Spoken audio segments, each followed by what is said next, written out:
So, why did so? But then I have another question. So, why did you choose such a niche genre? Because it doesn't.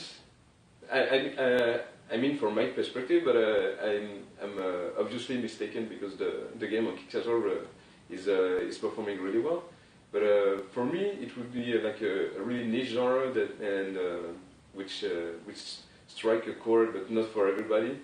So, it really, like that, the fact that it's a niche genre really had no effect. Like, it's not something I thought about. I just kind of really thought about, I want to see this. This is what I'm really interested in. I can't be alone in this. There must be some other people that are interested in this as well. So, let's do it. Right. I mean, like, the whole, like, the targeting, like, mainstream audience or, like, the largest audience possible. Like, yeah, I would make, like, a Candy Crush or, like a Clash of Clans style game, but I don't care about making anything like that. Like, they have zero interest for me. So, like, and that's where, like, I feel that, yeah, like, target, like, it's good for a game to be a niche game. I think that's nothing wrong with that because, like, niche gamers are hardcore gamers, and they're interested and they want this type of stuff, and so, yeah, cool. I mean, like, I don't know, yeah, it's just something that really wasn't so it was more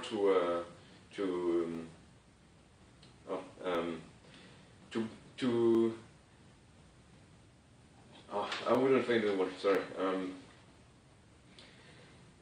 Like to respond to a demand.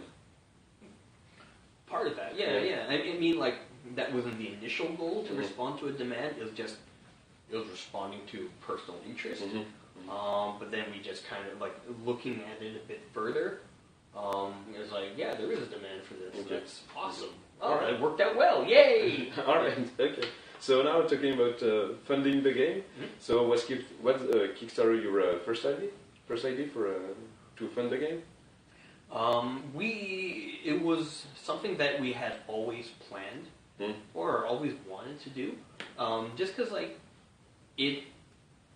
I love the fact that Kickstarter is an opportunity for gamers, the community, to kind of, like, take part and be involved in the development of a game. And so, like, I mean, I think Kickstarter has been great because it helps fund, like, really unconventional ideas and everything, and we've seen several examples of it working, and that's awesome.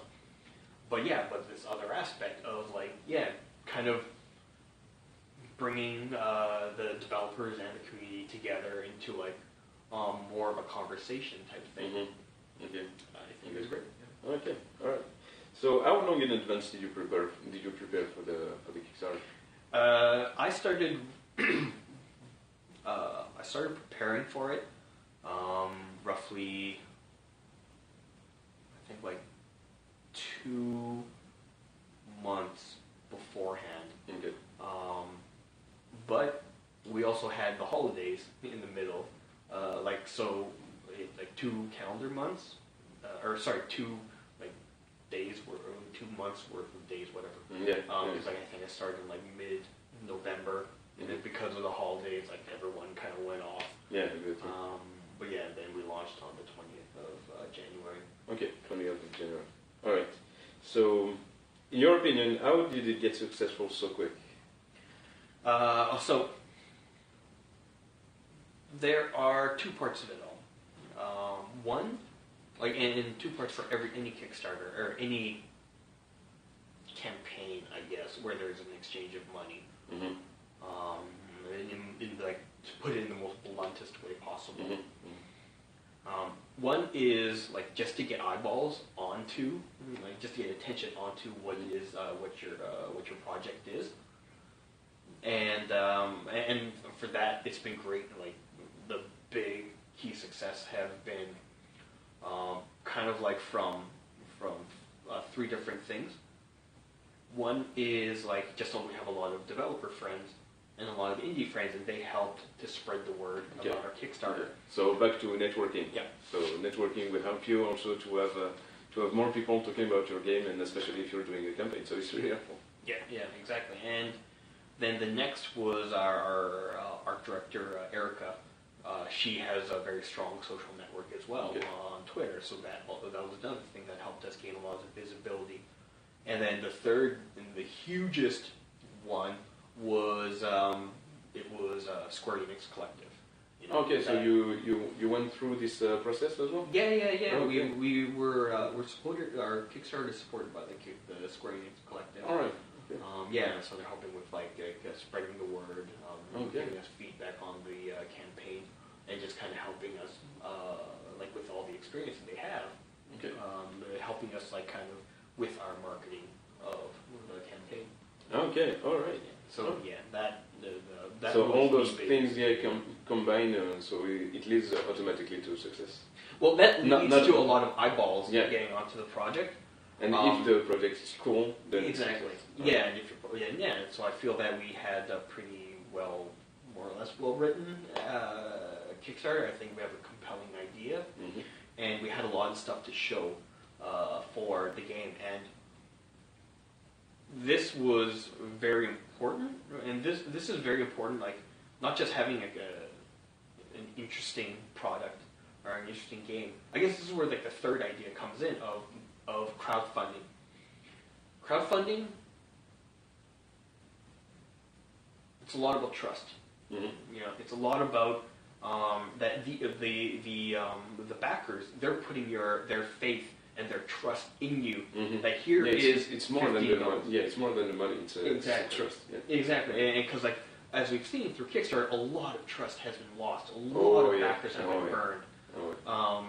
So I was following up on everything about Project Phoenix and Unsung Story, and I forget the other games, but there was last one a news that was released last week about Project Ant Simulator.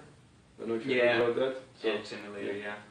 So the guy that spent the money on drugs and strippers, apparently. So. Yeah, allegedly.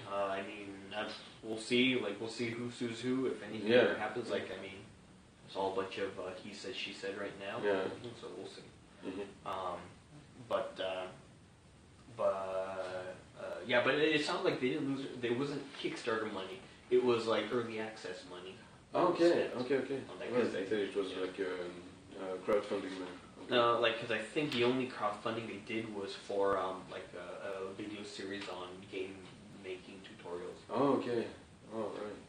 All right. Then also, did you apply for other kind of funding, so the CMF we have here in Canada, or other grants? It's basically the Canada Media Fund. So we're very, very fortunate, very lucky, in that we're going into Kickstarter in a very good position financially, because we've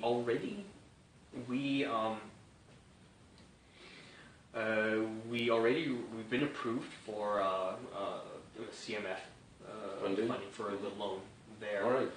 So that has given us enough funds to develop the game. And really still a pretty really bootstrap budget. But it allows us to finish the game and to make a core version of the game, the base foundations. It will be something that'll have value for people. People will enjoy it. It'll be a fun game. It'll be really cool looking and everything. But there will be a lot of reused content because we can't afford to go more than that. That's what I mean by very basic, the very core version of the game. And so that's why we were going into Kickstarter for looking to add additional funds so that we could add more to the game. That aside from the whole community involvement aspect that I talked about, that we could then add more environments. We'd be able to create a more diverse, more variety in the game, so that it is a big game about just plain old discovery of environments and characters and cards. Because that's kind of the really cool thing about RPGs is discovering content. Yeah, exactly. It's exploration and then acquiring new contents. And So yeah, then like previously with the going indie. So what advice would you share with other developers watching about crowdfunding for a video game? If you have like your number one advice. Build a network beforehand. Okay. I mean, like you'll see, there's a lot of advice I can give, but the big one, and because like I thought this was kind of a given, but I still see a lot of crowdfunding campaigns these days do the same problem of like, do not start your campaign completely cold. Do not just no audience whatsoever. Yeah. Like. And expecting it will work on itself.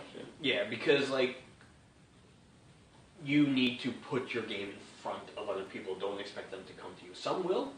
That's cool. Mm-hmm. But it's only a minority. Exactly. So build your social media following. You know, take part of like Screenshot Saturdays on like Reddit or on Twitter and Facebook. Mm-hmm. Get involved in communities, like chat with other like game developers that you think are cool. But just in essence, build up an audience that will be your vocal. Mm-hmm. That would help you be vocal for that first for those first days. Mm-hmm. That will yell out about you. Because mm-hmm. some of the things that we did on our side. We did our green light on Steam before Kickstarter went live, so we were able to, because the green light has the discoverability on that is a bit better, just organic visibility is a little bit better there than on Kickstarter. Okay. So it literally costs nothing for people to press the yes button and to take a look at your project. So that's mm-hmm. one way of helping to get the word out. Or just helping to build an audience. Another is like we take part in like hashtags of like Screenshot Saturday, mm-hmm. Game dev, indie dev, mm-hmm. and Made with Unity, and so that kind of helps to build our audience as well. And yeah, like while the Square Enix Collective was by far had the biggest impact on our bringing eyeballs to our Kickstarter. We actually had a very strong start because of just our own social network, where we did like I think we did like 12,000 Canadian in the first day. Oh right. And that because the Square Enix media push didn't happen until like the next day. All right. So that first thing was all our own. Yeah, it was all your own. Yeah. All right. So congratulations. Because it's a really good score. Thank you. So I don't know if you know, because I did a Kickstarter campaign as well in October for my book. So I'm writing a book about Coleco. I don't know if you remember the company. Yes. So it was like a company that was because it was founded actually in 1932. They were doing some leather because Coleco stands for a Connecticut leather company. Oh. So they were like a leather supplier, and then they worked their way into doing some video game stuff. So I'm writing the book about all the life of the company, and so I did a Kickstarter as well, and so yeah, I respected exactly what you said. So I built my network beforehand. So then when I launched the campaign, I had already some eyeballs on the project. So it was really easier for me to get people involved rather than just going like you said, just cold like this. And unfortunately we see that so often that people just say, oh, I have a good idea, we'll put that on Kickstarter, we'll get some money, and I will be able to live out of my passion, and but it's not that easy. So you really need to get prepared before. So all right, so now we'll talk about building the game. So to make the game, you chose the Unity. So why did you choose it? The part of the reasons why, especially back then, in 2014, we didn't have a free Unreal. Mm-hmm. This version we have now, and Source wasn't free or anything. but like yeah, so it was economically like just cost wise, like yeah, it was very affordable for what we were doing. Also, Denis, the lead programmer, he had been playing around in Unity for years already, so he was very experienced in it. Okay.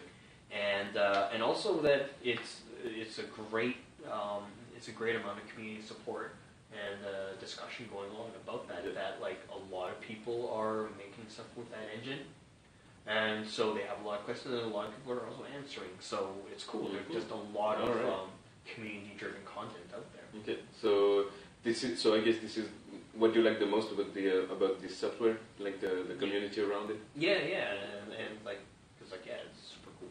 All right, so. To go a little bit specific, I think Unity is built around some modules that you can use. So which one do you use for Children of Zodiarcs, for example? If you can give us some example. Right now, like I mean,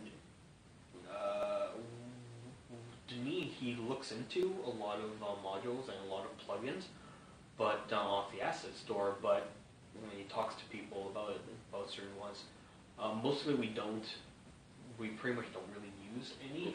Just so he's like, building his own. Yeah, his just own cause, tools.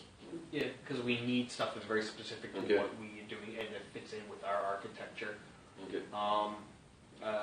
Some of the stuff that we do use plugins for, I mean, like there's one that we're planning to, and it's because it takes care of UI scrolling. Okay. It's super straightforward, but like it's just something like okay, something that can live on its own. It exists in its own little isolated bubble, but it's going to take too much time. It won't crash. It won't crash. It won't make other things crash as well. So, all right. So then, going into the conclusion of this interview. So, do you have a favorite book about video game development? My favorite book is. Probably like Theory of Fun by Raf Koster. All right. Yeah. Just because like it's a very easy read and it tackles a lot of a lot of books that I like. I'll be honest, I don't read many game development books because I everything that I've read like picking up a book and flipping through it, it's a lot of stuff I've already experienced in the industry, and so like. A lot of the books are more for beginners, just coming into the industry or interested in the industry, so it's not really that applicable to me. So, and I guess I also believe in like learning on the streets type of thing. But, networking, speaking to people, and learning new stuff. Yeah. All right. But yeah, like Theory of Fun's a great game or great book because it kind of doesn't talk about the specifics of game development, just kind of talks about like around game development and around game design. Like it's not about how to make a fun game, it's about like the theory of fun. And so like it gives you... Yeah, it doesn't give you like a recipe and telling you use this recipe and you will make a good game. Yeah. It's everything that is around like how you can approach a specific recipe and make it your own. All right. Yeah, exactly. Okay, that's cool. So, all right. So, now, where can we follow you on the internet? Okay, so the company, you can follow us at like on Twitter, like at Cardboard Utopia, with just one word, at Cardboard Utopia, and on Facebook, where it's like facebook.com/Cardboard Utopia, that's one word. Then there's our website, which is not one word, unfortunately. It's cardboard-utopia.com. Because it was already taken? Yeah. Oh, really? I tried looking at like URL brokers or whatever, and it's like minimum like $500 to bid, and it's like I don't care that enough. I don't care enough for that. Like fuck it. Just really? Utopia. So did you check what it was? No, it's just like a squatter. Right. So it's just people owning the guy. All right. It's like I don't know if you see that one. The guy you owned for I think it was 12 hours. Google. I think it was Google.com. He owned the name for 12 hours because they forgot to renew it for some reason. So they just they gave him, and afterwards he gave it to a foundation. but they gave it, they wrote Google in numbers, so it was like $6,000, and he said, no, I want double. So they doubled it, and it went to a foundation. So it's cool it went to a foundation, but it's also funny because they forgot to renew the domain name. Yeah. But yeah, and so like on our website, you can we're posting blog updates, dev updates, but also for a newsletter that we're posting up updates, sending out updates as well. Great. And then of course there's the big one of our Kickstarter. Yeah. I mean the URL is way too long to say, but yeah, if you go to our Twitter, like the pinned post at the very top is a link to our Kickstarter campaign. Alright, but also I found it like really easily when I went on Kickstarter. I just wrote down Zodiarcs because it's not a really used name. No, so exactly. you type Zodiarcs in the search bar, and yeah, you will find it like you will have only one choice actually. So. Yeah. Great. And yourself, are you like active on those media? I mean, like, I post sometimes on Twitter, but it's mostly like really stupid stuff, like about how leather jackets are cool. All right. Just brain dead stuff. So it's more useful to follow the company. Yeah, more useful if you want to follow the game, follow the company. But I still do tweet out a bit of stuff about the development. But like I've been focusing so much on running the company Twitter account right now, though that I've been really neglecting my personal thing. But I mean, if you want to follow it, it's Le Saucier Kim. All right. Just LESAUCIERKIM. All right. Okay. So I will put it in the link as well. Yeah. So in the description for the Kickstarter, for the YouTube video.